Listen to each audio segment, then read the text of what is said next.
ہم بات کرتے ہیں پرسنالٹی پہ اور پھر ڈرگ یوز پہ.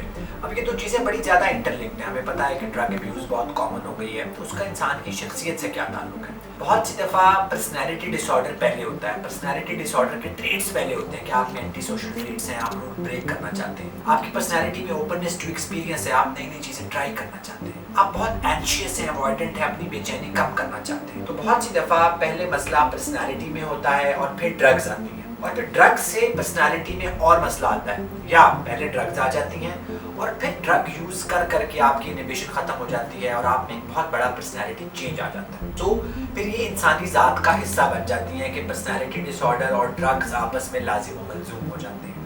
اور سائیکائٹرسٹ کے لیے, ڈاکٹر کے لیے, ٹریٹنگ فزیشین کے لیے, کلینکل سائیکالوجسٹ کے لیے اس گٹھ جوڑ کو توڑنا سب سے مشکل ہو جاتا ہے. سو اگر آپ کو لگتا ہے کہ آپ پرسنالٹی ڈس آرڈر کا شکار ہیں, آپ کی شخصیت میں کچھ ایسی چیزیں ہیں کہ آپ کے ارد گرد کے لوگ بھی تنگ ہوتے ہیں, آپ بھی تنگ ہوتے ہیں, تو آپ پرون ہیں ڈرگ ابیوز کو. اور اگر آپ نے ڈرگ ابیوز شروع کر دیا, آپ کینابس لے رہے ہیں, آئس لے رہے ہیں, تو بیویئر رہیں کہ کچھ عرصے میں آپ کی پرسنالٹی چینج ہو جائے گی. آپ کے اندر اسٹبرنس آ جائے گی, ایگریشن آ جائے گی, پریشانی آ جائے گی.